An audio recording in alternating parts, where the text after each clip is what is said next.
What's going on, everybody? Welcome to Arrival Entertainment, and today we are going to be talking about Marvel's Eternals, the next entry in the Marvel Cinematic Universe. The Eternals is the 26th movie in the Marvel Cinematic Universe. It stars a whole bunch of people, and according to a lot of clickbait articles, it's the first superhero movie to feature a gay superhero. I guess these people never saw Deadpool 2.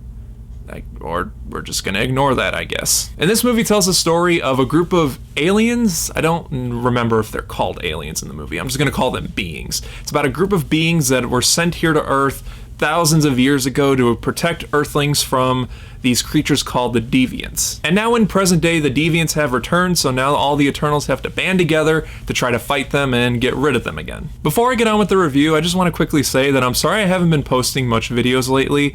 I did see The Last Night in Soho, and I was gonna do a video for that, but then the next day I had to go to the dentist and get some work done. And so talking that entire weekend was just like, no, I'm good. I don't want to talk in front of a camera right now, and it's still a little, my jaw's still a little sore, but I feel better enough to make a video now. But I will be reviewing the Last Night in Soho when I do my catch-up video in a couple weeks time. If you know me or have been following my channel, you know that I am a big fan of the Marvel Cinematic Universe. I like most of the movies. There's a couple of them that I'm just like, they're okay. And just one of them that I truly don't like at all. But for the most part, I enjoy and love most of the entries in the Marvel Cinematic Universe. But seeing the trailers for this movie, I'm gonna be honest, I had no interest in seeing this movie. I even really debated if I even wanted to do a video for it or even go see it in general, because I knew I was gonna see it eventually, because you know I'm gonna want to see other movies that are coming up in the MCU, so I need to stay up to date with all these new movies and all that. But with this one, I don't know, there was just something about it that I just didn't care for. Like if the movie got canceled, like let's say a week before the movie came out, they're like, nope, we're not going to release it. Something happened and we can't release it, or we just don't want to release it anymore. I would have just been like, oh well. That could be because I know absolutely nothing about these characters from the comics, or it could also be the fact that the trailers didn't really sell me all that much. But I decided to give the movie a chance anyway, because I was gonna see it eventually, might as well get it out of the way. And I have been paying attention to the mixed reviews that have been going around for this movie, and knowing that I was a huge fan of Shang-Chi, and despite what I said in my Black Widow review, looking back, I'm not really that big of a fan of Black Widow anymore, I thought, so the Marvel movies now could be either way for me. I could be on the spectrum that likes it or the spectrum that doesn't like it. So I thought, fine, I'll give it a chance. Maybe the movie will surprise me, and maybe I'll enjoy it. Well, the movie did surprise me, but it surprised me that I really didn't like this movie. Guys, this movie is messy. This is a very messy and at times convoluted movie.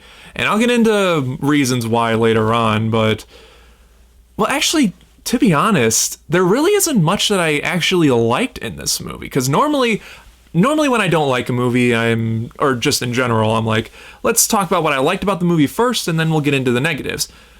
There really isn't much that I really liked in this movie, to be fair. In fact, let me actually think about it real quick. I mean, I liked the fact that this movie kind of strayed away from the Marvel formula. That's something that a lot of people recently, myself, have been talking about. When is Marvel gonna step away from their typical formula and do some new and interesting things? Well, for me, the best part of this movie is they did do that. A lot of typical stuff that you normally see in these Marvel movies, they either dialed it back or just didn't do it all. So that was cool. But at the same time, that was the best part of the movie for me.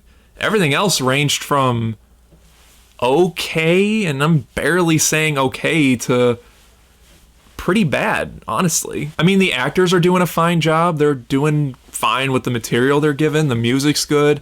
The effects are good. It's a okay looking movie. It's not one of the best looking Marvel movies. And looking back on the movie, that's pretty much where my positives stop.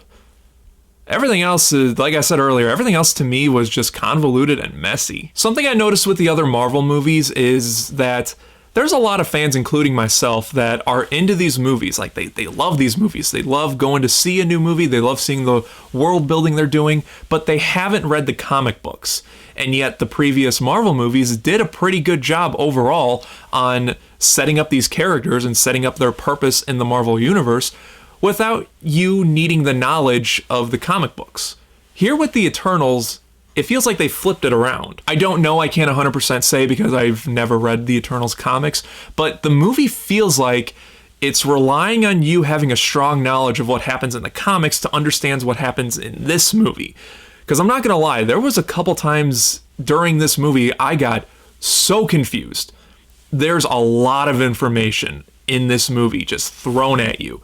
They're trying to cram so much into this movie, and normally they're good at that. Avengers Infinity War, Avengers Endgame, Captain America Civil War. They've done a good job putting a lot of information on a lot of other elements into one movie and finding a good balance.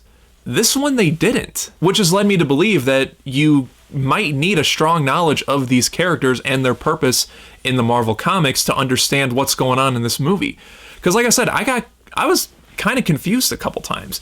I was getting names of certain things blocked and mixed around. Characters' names, I kept saying to myself, who was that again? And then they popped up and I was like, oh, okay, that's that person. And then they mentioned another character's name and I'm like, who was that? The only character that... this is kind of funny, but the only main character whose name I actually remembered from beginning to end was Richard Madden's character, Icarus. And the reason that's kind of funny is because I recently watched Die Another Day, and the satellite thing that melts the polar ice caps in that movie, it's called Icarus. So I don't know why that name stuck with me, but it was either a similar name or the exact same name. But Richard Madden's character, his name is Icarus, and that name stuck with me. All the other characters, I was just like, what's your name again? And then they say it, and I'm like, oh, okay, got it. What's your name? And then like 10 minutes later, I forgot it already. So, and it also doesn't help that there is a lot of jumping around in this movie. My God, do you guys remember Rogue One jumping around from different planets to the Death Star, to a Star Destroyer, to another planet, to this character, to that character, and it didn't all fit together? It didn't mesh together all that well, at least for me it didn't. Well, that's exactly how the Eternals felt. In the beginning of the movie, where it's taken place in like, I forgot the year, BC time. And I thought to myself, oh, this movie is going to take place in the past. Okay, that's kind of cool. And then maybe we'll get to modern time at the end of the movie or something like that. But then once they introduce is a loose word, what these characters do and why they're on Earth, then we jump ahead to present day, and then we jump back to the past to get more information, character development of these characters. Then we go back to modern day. Then we go back to the past for like a minute, not even a minute, back to modern day. And I was just sitting there like, guys, if you want to take this movie in modern day, that's fine. Take it in modern day. If you want to go in the past, go to the past. If you want to do both, then put it down the middle. Have the beginning of the movie take place in the past and the last half of the movie take place in modern day. Quit jumping around all over the place because it just got jumbled and convoluted. And I get that jumping around to the past is meant for character development, but the character development is kind of weak in this movie. I can't really tell you anything about these characters after seeing the movie. The only thing, I can tell you a couple things, like Richard Madden's character, Icarus, he can shoot lasers out of his eye and he flies, and he's in love with Gemma Chan's character. One character is super fast and she's deaf. One character can control minds. One character is good at fighting. Angelina Jolie's character, she's good at fighting. That's not character development. That's just telling you what these characters do. The only real character development we get is with Richard Madden and Gemma Chan's character, who were an item, now they're not an item. And then this guy, I don't remember his name, he's the gay superhero and he has a family now after living on Earth for all these years. And that's pretty much it.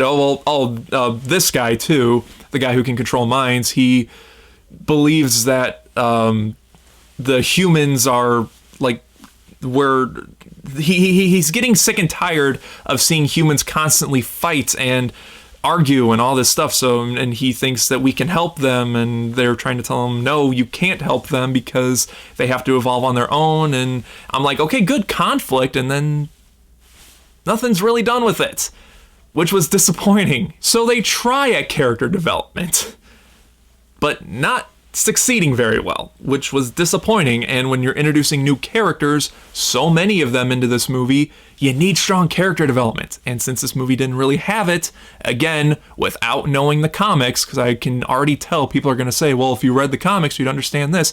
Like I said before, these Marvel movies have done a very good job introducing characters to someone like me who doesn't really know the comics all that well, and easing you into it and having you like them.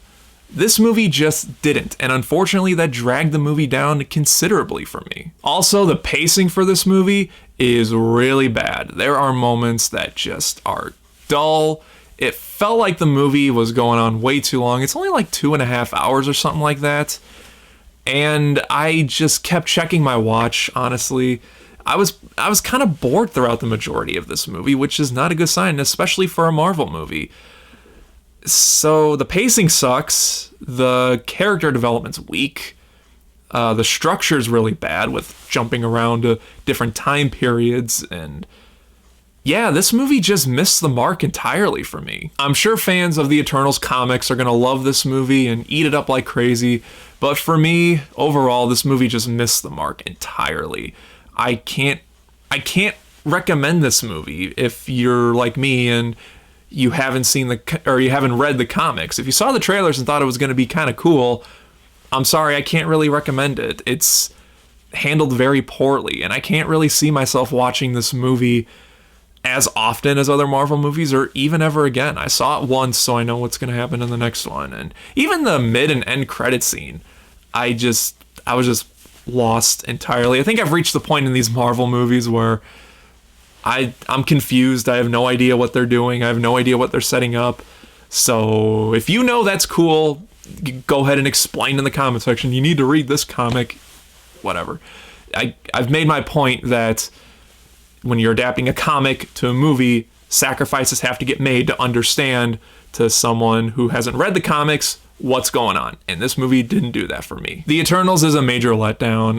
Like I said, I can't really recommend it. If you were looking forward to it and you don't know the comics, maybe just wait until it comes on Disney Plus or rent it at the Redbox.